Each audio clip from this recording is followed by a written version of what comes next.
ces bouillons qui tuent les Africains, Jumbo, Maggi, Adja et Ké. Dolly, Maggi Nokos, Jumbo, Maggi, Joker, Adja, Jongué, Tak, Mami, Khadija, Dior, Temtem, autant de bouillons utilisés par la cuisinière sénégalaise pour apporter la différence dans sa marmite. C'est une assiette de maladie chronique silencieuse qu'elle serrait.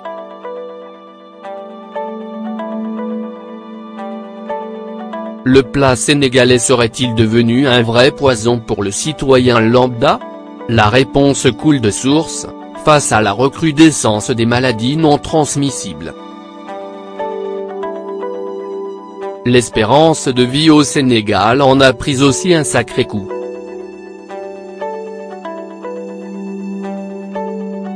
De nos jours, le repas traditionnel, bien assaisonné, présenterait des goûts culinaires souvent plus exquis que ceux de nos mamies. Les Sénégalaises férues de bonnes saveurs ont l'art de mettre du piquant dans l'assiette. Toutes sortes d'ingrédients passent dans la marmite qui s'appauvrit de plus en plus en valeur nutritive et s'enrichit en sel et calories. Quand les exhausteurs du goût s'y mettent, il faut simplement s'attendre à un cocktail et point explosif.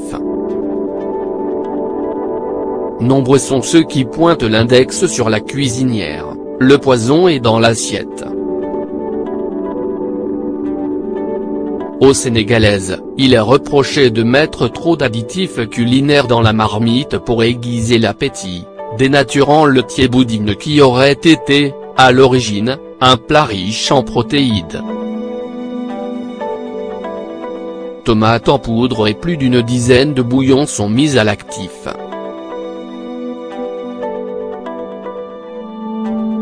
La recrudescence des maladies telles le diabète et l'hypertension artérielle sont causées par nos femmes qui nous tuent à petit feu, avec leurs substances toxiques.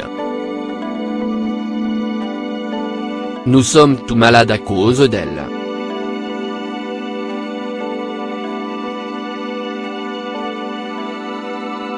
Elle ne cherche qu'à écourter la vie des hommes et souligne, un brin ironique, un vieux qui tient sur ses 70 berges, rencontré au centre de diabétologie Marc Sancalé. Il demande aux autorités de ramener à la raison les Sénégalaises, face à leur utilisation abusive de cette armada de bouillons présente sur le marché sénégalais. Il n'est pas le seul.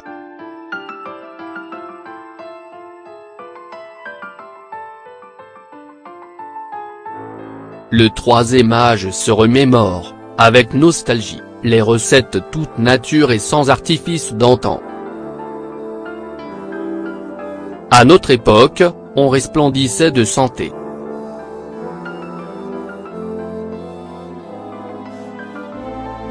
On était en pleine forme, car on mangeait sainement.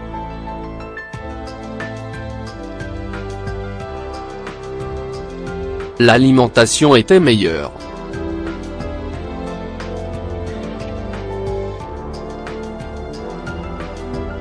Du tout bio.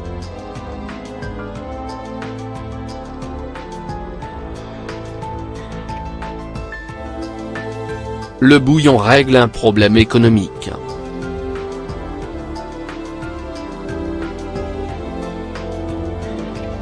Il donne l'illusion du goût.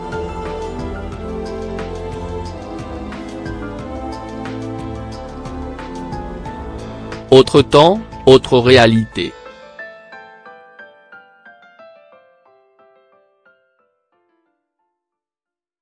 La crise économique a donné un coup de fouet au panier de la ménagère. Aujourd'hui, déplore Madame Salimata Ouad, une universitaire, par ailleurs responsable de la compagnie du bien manger qui réunit nutritionnistes, diététiciens et spécialistes de la santé, le Sénégal est l'otage d'une épidémie d'hypertension. Même les jeunes Sénégalais sont hypertendus, note TL.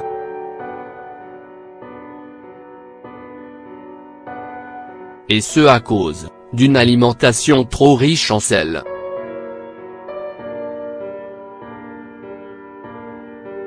Madame Salimata Ouad craint que cette situation ne s'aggrave, en raison de la baisse du pouvoir d'achat des Sénégalais. C'est un problème de société qui se pose.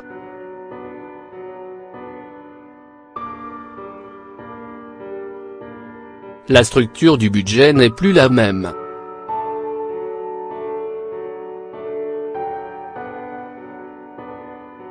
Les repas sont fractionnés, les charges énormes et le coût de la vie très élevé.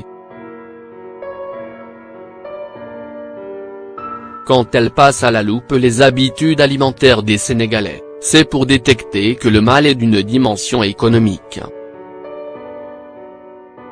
Madame Salimata Ouad de s'expliquer.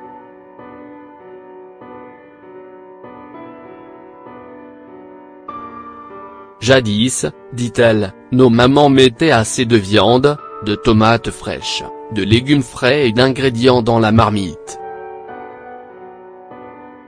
Ce n'est pas par effet de mode que, de nos jours, les femmes recourent de plus en plus aux additifs culinaires.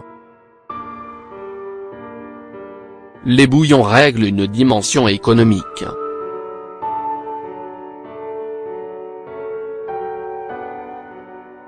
Ils donnent l'illusion du goût.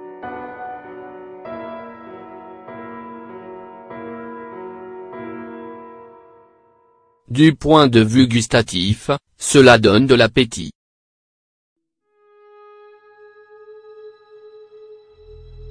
Rééduquer le Sénégalais et lui apprendre à manger sainement.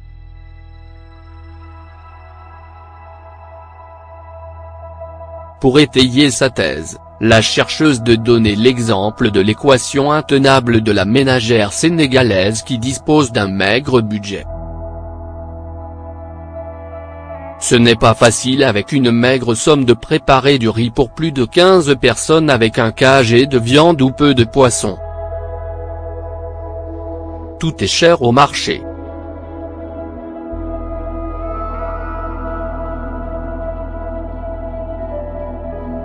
Des sardines qui se vendaient à 50 F par pièce s'échangent aujourd'hui à 500 F, le kg de Ketia coûte 1200 F CFA, un kg de tomates fraîches est vendu à 600. Elles n'ont pas souvent le choix, explique TL.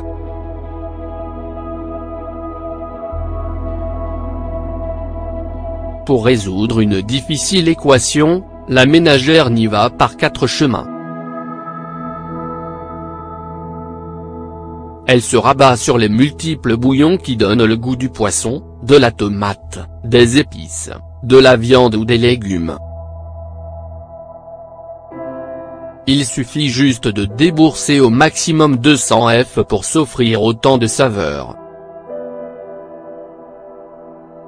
Et le tour est joué même si les conséquences sont désastreuses, avec des maladies chroniques silencieuses. Il s'y ajoute, d'après la chercheuse Salimata Ouad, qu'il y a trop de sel dans notre alimentation. On aime ce qui est saturé en gras et en sel.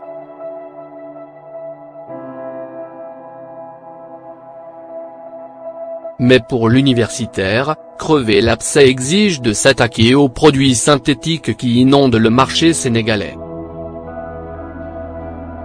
Les bouillons ne sont pas, à cet effet, des cas isolés.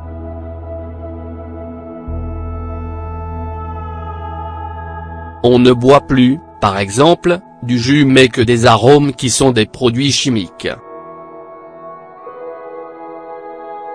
Avec le système des journées continues, les sandwichs, très prisés à midi, se font à forte teneur de mayonnaise, de moutarde, de ketchup qui sont tout aussi nuisibles à la santé. Comme solution, Madame Salimata Ouad préconise le retour du repas commun en famille. On n'a pas d'alimentation idéale à proposer, cela n'existe pas. On doit partir de ce que les gens ont pour changer leurs habitudes alimentaires, en tenant compte des données économiques. Il faut rééduquer le Sénégalais et leur apprendre à manger sainement.